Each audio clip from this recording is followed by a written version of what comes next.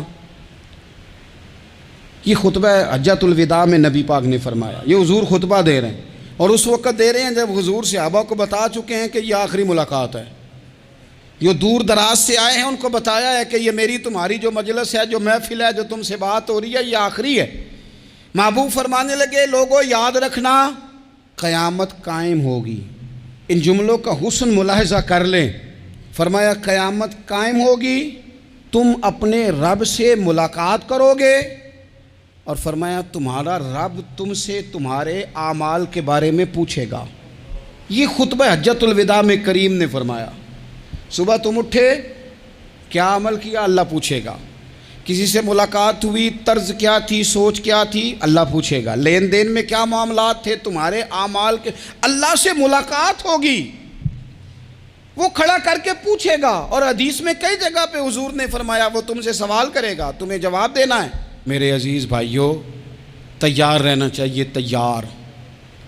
ہم نا منت کرتے ہیں آخری دن ہو نا، تنخواہ دار لوگ کہتے ہیں یار یہ آخری ایام چل رہے ہیں، کوئی خرچہ نہ بتاؤ، اس لیے کہ حساب کے متھے لگنا ہے۔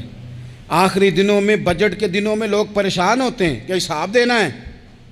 جب رب سے ملاقات کریں گے اور وہ حساب مانگے گا، کتنا مشکل کام ہے۔ اور ایک مقام پہ حضور نے فرمایا جس سے اللہ نے حساب مانگا وہ تو الجھ گیا، دعا کرو وہ حساب مانگے ہی نہ، بے حساب ہی بخشش فرما دے۔ نبی پاک صلی اللہ تعالیٰ علیہ وآلہ وسلم نے ارشاد فرمایا اسی خطبہ حجت الوداع میں، حضور فرمانے لگے سن لو، میں نے تم تک اللہ تعالیٰ کا پیغام پہنچا دیا ہے۔ اب جس شخص کے پاس امانت رکھی ہو اس پر لازم ہے کہ وہ امانت اس تک پہنچا دے جو اس کا مالک ہے۔ ہم بہت سارے لوگ ایسے ہوتے ہیں، ہمارے پاس امانتیں ہوتی ہیں، کچھ بھی نہ ہو تو کچھ لوگوں کے راز کی امانت ہوتی ہے، کچھ بھی نہ ہو تو کچھ لوگوں کی باتیں ہم تک پہنچ جاتی ہیں، وہ راز ہوتا ہے، وہ امانت ہوتی ہے۔ مجلس کی گفتگو بھی امانت ہے، لیکن ہم امانتوں کا خیال نہیں کرتے، خیانت ہو جاتی ہے۔ بہت محتاط ہو کر اپنی زندگی میں امانتوں کا خیال کیا جائے۔ یا ایھا الذین آمنوا لا تخونوا اللہ والرسول وتخونوا اماناتکم وانتم تعلمون۔ اللہ فرماتے ہیں ایمان والو، نہ رب سے خیانت کرنا، نہ رب کے رسول سے خیانت کرنا، نہ آپس میں ایک دوسرے سے خیانت کرنا، جانتے بوجھتے ہوئے یہ کام نہ کرنا۔ وانتم تعلمون، جانتے ہو، تمہیں پتہ ہے۔ کبھی بھی بددیانتی کا مظاہرہ نہ کریں اپنی زندگی میں، کبھی بھی۔ اور یہ بھی یاد رکھ لیں، بچوں کو کیا پتا کہ ہمارا ابا حلال لا رہا ہے کہ حرام لا رہا ہے، آپ لا رہے ہیں نا، تو وہ تو بیچارے بھولے پن میں کھا رہے ہیں، تو حساب آپ نے دینا ہے۔ جنہ لی تو پاپ کمائے ہن کتھے نہیں ہو تیرے کر دے، بلانا۔ تو بچوں کا تو یہ معاملہ ہے بھائی، اللہ ماشاءاللہ کہ وہ وقت پہ ہی، شادی کے 10-15 دن کے بعد ہی ان کو پیغام مل جاتا ہے کہ اگر ہمارا علیحدہ گھر ہو تو میں مرضی سے سجاؤں، تو میں مرضی سے سنواروں، تو میرا کوئی مطلب اپنا سلسلہ ہو، تو بڑے ٹائم پہ ساری باتیں شروع ہو جاتی ہیں، وہ تو معاملہ ہی بالکل اور ہے۔ تو بالکل کسی بھی امانت میں کبھی بھی خیانت کرنے کی کوشش نہ کریں، اور یاد رکھیں مال حرام جہاں آتا ہے وہاں بڑی تباہی آتی ہے، جہاں لوگ بددیانت ہو جاتے ہیں وہاں معاملات بڑے خراب ہو جاتے ہیں۔ اللہ تبارک و تعالیٰ دیانتداری کی توفیق عطا فرمائے۔ حضور نے خطبہ حجت الوداع کے موقع پر فرمایا میں نے آج جاہلیت کے سارے سود ختم کر دیے، نبی پاک میدان عرفات میں کھڑے ہو کے فرمانے لگے جس بندے نے بھی کسی سے پیسے لیے ہیں وہ اصل رقم دے گا، زائد نہیں دے گا۔ حضور کے بڑے قریبی تھے ایک، فرمایا انہوں نے بھی کچھ لوگوں سے پیسے لیے ہوئے، چونکہ وہ سب لوگ کرتے تھے، حرام ہی نہیں تھا۔ فرمایا میں ان کو بھی حکم دیتا ہوں کہ یہ اصل رقم وصول کریں گے، کسی سے ایک پائی بھی زیادہ وصول نہ کریں گے۔ نبی پاک صلی اللہ تعالیٰ علیہ وسلم نے خطبہ حجۃ الوداع میں ایک باریک بات حضور نے بھی، یہ آپ نے ضرور سمجھنی ہے، بالخصوص جو لوگ تھوڑا دین پر عمل کر رہے ہیں، جن کا لبادہ مذہبی ہو گیا، جنہیں لوگ حضرت صاحب، قاری صاحب، علامہ صاحب، مفتی صاحب، حاجی صاحب، بزرگوں کہہ کے بلاتے ہیں، وہ اس پر توجہ کریں۔ میرے نبی پاک صلی اللہ علیہ وسلم نے خطبہ حجۃ الوداع کے موقع پہ ارشاد فرمایا لوگو شیطان اب مایوس ہو گیا ہے، وہ تم سے بتوں کی پوجا نہیں کرا سکے گا، ہاں وہ تمہیں چھوٹے چھوٹے گناہوں میں مبتلا کرے گا، وہ تم سے چھوٹے چھوٹے عیب کرائے گا، تم سمجھو گے یہ تو غلطی کوئی نہیں، فرمایا اس سے بچ کے رہنا۔ اب وہ مایوس ہو گیا، بتوں کی پوجا نہیں کرا سکتا، تمہیں اپنی پوجا نہیں کرا سکتا، لیکن چھوٹی چھوٹی غلطیاں، ایک مقام پہ فرمایا نا چھوٹا گناہ ہونا تو مومن اسے پہاڑ سمجھتا ہے، اتنا بڑا ہو گیا، اور منافق کہتا ہے یہ تو کچھ بھی نہیں۔ تو اپنی زندگی کے اندر چھوٹی چھوٹی کوتاہیاں، حضرت سعدی فرمایا کرتے تھے سیلاب اچانک نہیں آتے، پہلے چھوٹا سا سوراخ ہوتا ہے دریا کے کنارے میں، اسے بند نہ کیا جائے پھر بڑا ہو جاتا ہے، پھر وہ ٹائم آتا ہے کہ بند ٹوٹ جاتا ہے، بستیاں ڈوب جاتی ہیں۔ پہلے چھوٹا گناہ انسان کرتا ہے، چھوٹا، پھر اس سے آگے بڑھتا جاتا ہے اور بڑی بڑی غلطیاں ہوتی ہیں۔ اللہ تبارک و تعالی ہمیں رائی کے دانے کے برابر بھی غلطی کرنے سے محفوظ فرمائے۔ نبی پاک صلی اللہ تعالی علیہ وسلم نے اسی موقع پر ارشاد فرمایا لوگو اللہ سے ڈرتے رہنا، اور میں تمہیں عورتوں کے ساتھ بھلائی کی وصیت کرتا ہوں۔ فرمایا رب نے تمہیں اختیار دیا ہے، عورتیں تمہارے سپرد کی ہیں، ان سے اچھا سلوک کرنا۔ فرمایا اگر کبھی کوئی ان پر تمہیں سختی کرنی بھی پڑے تو اتنی کرنا جتنی ان کی غلطی ہو، ان سے درگزر کرنا، ان سے پیار کرنا۔ اسلام نے خاتون کو باقاعدہ حقوق دیے، باقاعدہ۔ صحیح بخاری میں حدیث ہے، یہ جو نوجوان ہیں مطالعہ کرنے والے، پڑھنے سننے سمجھنے والے، یاد رکھا کریں ان چیزوں کو۔ حضرت بریرہ رضی اللہ تعالیٰ عنہ حضرت عائشہ صدیقہ کی کنیزہ ہیں، حضرت مغیث رضی اللہ تعالیٰ عنہ ایک صحابی ہیں، ان کی وہ اہلیہ ہیں، وہ اپنے خامد سے علیحدگی چاہتی تھی، ان کے خامد بڑی محبت کرتے تھے، علیحدہ ہونا نہیں چاہتے تھے، خاتون رہنا نہیں چاہتی تھی۔ انہوں نے بڑی سفارشیں کرائیں کہ میرا خامد، میری بیوی مجھ سے صلح کر لے، حالانکہ وہ خاتون کنیز ہیں، خادمہ ہیں، کوئی بڑے قبیلے سے بظاہر تعلق نہیں۔ بالآخر انہوں نے گزارش کی، سیدہ عائشہ صدیقہ رضی اللہ تعالیٰ عنہ سے کہا، کچھ اور ذرائع اختیار کیے۔ حضرت مغیث نے رضی اللہ تعالیٰ عنہ، ان کے شوہر نے، کہ نبی پاک علیہ السلام کی خدمت میں عرض کریں حضور میری سفارش کریں کہ یہ مجھ سے صلح کر لیں۔ تو نبی پاک علیہ السلام نے حضرت بریرہ رضی اللہ تعالیٰ عنہ جو کنیزہ ہیں، خادمہ ہیں، ان کو بلا کے کہا تمہارا خامد صلح کرنا چاہتا ہے۔ یہاں برادری کا بڑا کے کہتا ہے پتر وہ میری بھی نہیں تو گال رکھنی، وہ میرے ککھاں دا بھی نہیں تو، وہ کیا کہہ رہے ہیں آپ؟ اللہ نے اسے حق دیا ہے، اور جسے حق اللہ دے اس کا رسول دے، اس سے کون ہوتا ہے کوئی حق چھیننے والا؟ نبی پاک صلی اللہ علیہ وسلم نے حضرت بریرہ سے کہا تمہارا خامد صلح کرنا چاہتا ہے اور وہ روتا ہے تمہارے لیے، اور اس نے بڑی سفارشیں کی ہیں، تم اس سے صلح کر لو۔ حضرت بریرہ رضی اللہ تعالیٰ عنہ عرض کرنے لگی یا رسول اللہ صلی اللہ علیہ وسلم آپ جو حکم کریں میں حاضر ہوں، ایک بات پوچھ سکتی ہوں؟ ایک گزارش کر لوں؟ ایک صرف حضور میرا بولیا چولیا معاف کری، ایک بات کر لوں؟ تو کہا کرو۔ عرض کی یا رسول اللہ یہ آپ کا حکم ہے یا مشورہ ہے؟ یہ محبوب کی بات ہے، محبوب کی۔ کوئی بزرگ کیوں جبر کرتا ہے کسی پہ؟ کوئی حضرت شیخ کیوں کہتے ہیں زبردستی عورت کو کہ تو جا؟ نبی پاک صلی اللہ علیہ وسلم نے فرمایا صلح کر لے۔ یا رسول اللہ ایک بات عرض کروں؟ کرو۔ حضور حکم ہے کہ مشورہ ہے؟ تو نبی پاک نے فرمایا نہیں مشورہ ہے، تم عاقلہ ہو بالغہ ہو، اسلام تمہیں با اختیار کرتا ہے، چاہو تو رہو چاہو تو خلا لے لو۔ عرض کرنے لگی حضور اگر مشورہ ہے تو پھر میں مغیث سے صلح نہیں کرنا چاہتی۔ میرے محبوب نے فرمایا تو جس حال میں راضی ہے میں بھی راضی ہوں۔ ٹھیک ہو گئی بات، ختم ہو گئی۔ حضور نے کوئی زور نہیں، اتنے اسلام حقوق دیتا ہے عورت کو۔ کسی کو اجازت نہیں کہ وہ جبر کرے، وہ ظلم کرے۔ میں آ گیا ہوں صلح نہیں کرنی، بے تو کیوں آیا ہے؟